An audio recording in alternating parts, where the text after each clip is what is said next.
you have any words after that one? Yeah, they went up.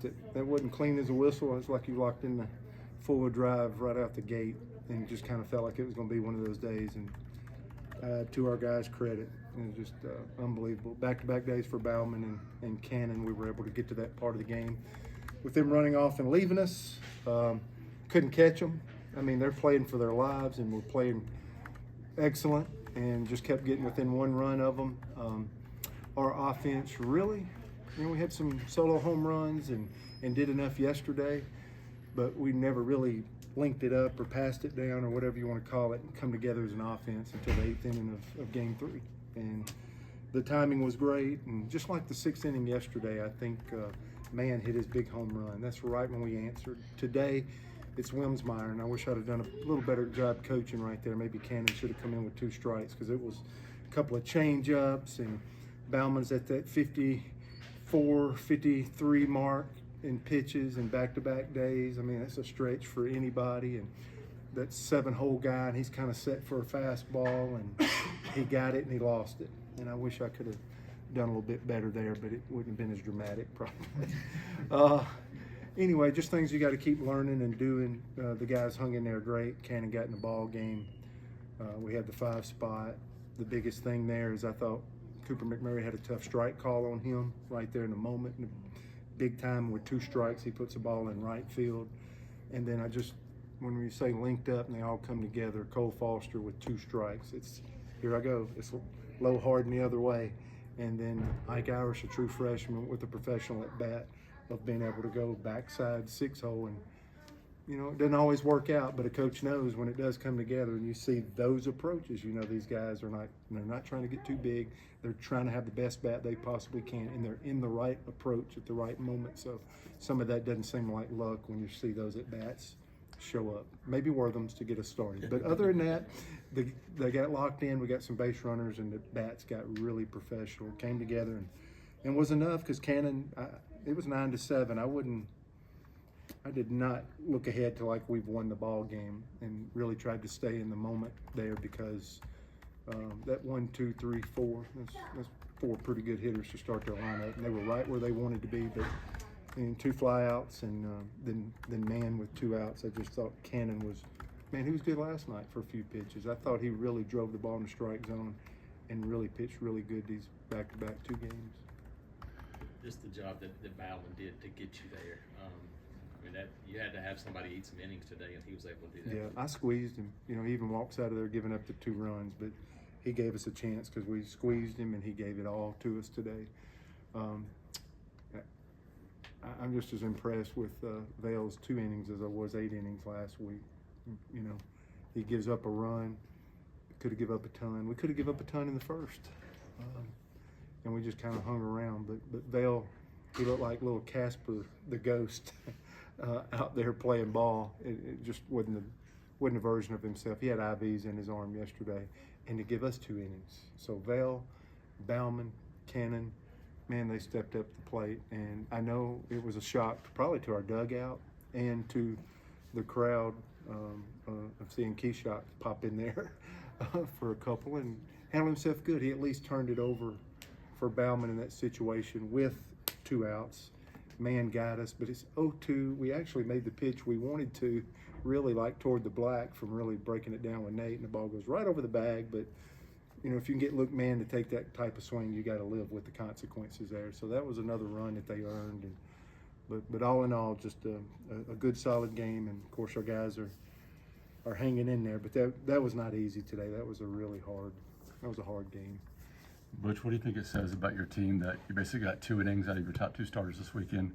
We're able to sweep now, and you go into the postseason. Is that 8 consecutive wins? Yeah, just some confidence. They're doing good, not looking ahead. They're acting mature, and what are the right words that would come out of our mouths and our coaches' mouths and our leaders' mouths, and what are you saying to yourself to keep us locked in? And we'll pretty competitive little club if we can continue to do that and nothing changes. So that's the challenge, is making sure that you can just stay in the moment, keep doing what you're doing. But it is good to win different types of games. And if somebody said, hey, we're going to take 2 starters from you, and you not wallow and make excuses and not stay on the problem side, but you're like, all right, here's the solution, let's go for it. I just think we're acting in the solution side of things more than the problem, because the problem stuff can just make you dig a hole. And so I think the mindset's good, not just the play, and not just guys stepping up to the plate. I just think collectively we were all together at 5 and 10. We're kind of all together now. It's been a good close little group, whether it's going good or bad.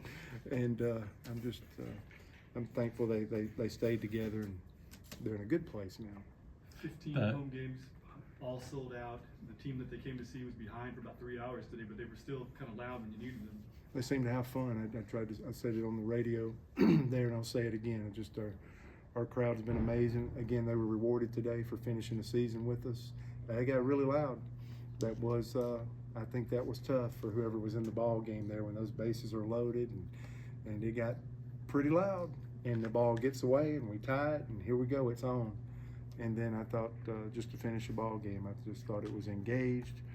I went from the past, I told you we're going from level 1 of like, hey, people are showing up. Now people are part of the game and impacting the game. And we're at level 2, and who knows? The best is yet to come. We get to level 3 as we're going to continue to make Plainsman Park. We're going to give it a facelift and really make an investment in this ballpark. It's only going to get better. Do you see it as meaningful that it was a freshman who drove in those winning runs on senior day, sort of picking it up for his seniors? Yeah, it's all of them. Like I said, they're close. And the good thing about us is Bryson could have a great day, and McMurray can have a great day. Foster can have a day. Pierce can have a great day. Howell can have a great day. LaRue, he does so much defensively. Those days where he chips in, and he almost had 2 home runs, I guess. I have not yet seen a ball hit the pad and stay in the ballpark, so that was a first. And then that home run to the pool side there, just outstanding. You can just go all the way around the park where guys can help us. Stanfield can beat it in the ground and get a triple. I think he's the only one on the team that can do that. But we can get a lot from a lot of different sources, and if you make the other fella beat us, which we did for most of the weekend, if we can shove it in the strike zone, then a lot of our guys can have success on the mound too. As a pitching guy, to have a staff that would go from 20 plus walks in a weekend to a weekend where you don't have 2 of your starters and you walk 2 in the first inning, nobody else, and 7 for the whole series, what can you ascribe that change to? That improvement, that dramatic improvement to? Yeah, we laid out the tenets early, and we were just not we were not winning those metrics. I think you did a good job of putting it out, kind of an update on where we're at with those tenets. And I think we got past the point of this. You don't have to be lucky. Those tenets are still showing up, even though we're not harping on them as much. They still know, take your emotions out of it. How are you doing in these categories? And I think we finally we pressed in. I kicked the anthill. I made things worse before it got better. Coach Rock went to the bullpen for a week, and we turned the thing upside down and started throwing guys in different roles. I think I made it worse before I made it better. Was it a mistake or was it a good move? We'll probably never know. If I would have stayed gentle and just kept on what we were doing, maybe we'd have started winning games sooner. But those are the decisions that you really make. That's where a coach really impacts a club one way or the other. So I did. I went full bore, bad guy, looked under the hood, turned it all the way upside down. We come back out by finding Vail.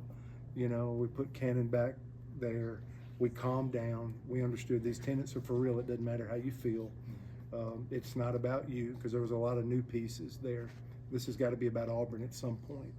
And it started linking up. Thank goodness. I think it's been a blessing also that I should mention that Darren Schoenrock is our pitching coach, a guy with 39 years of experience, a guy that's been a head coach for a long time, a guy that was my pitching coach and that submitted to you're the head coach now. Just an amazing man, and he has stayed with these boys unbelievable. So to have that kind of quiet confidence, that stoic staying with young people, as I'm doing flips and somersaults and saying it's not good enough and we got to raise the standard. I see it as a blessing, abundantly clear right now, to have somebody like that's been here with us, going through this transition of losing 5 juniors on the mound and losing your number one, and all those things, all those excuses that you're starting to try to use and make because it was so bad. And he just stayed the course. I think we don't do a time clock here, but I think he has probably sat at that computer, and he's been here with these boys. I think he's probably logged the most hours this year because that looked like the obvious place that we need the most help for this team to do work. And I think he's been the hardest working man, and I think he's been an amazing man. I think he was the perfect guy to be with this staff in this transition. I can't think of a better man to do that. So I already loved him, and personally and away from the job. And I respect him as much or more than I ever have because of the way he handled this year and the way he hung in there with these boys. It's been, if you could see behind the scenes, you'd be really, really impressed. All right.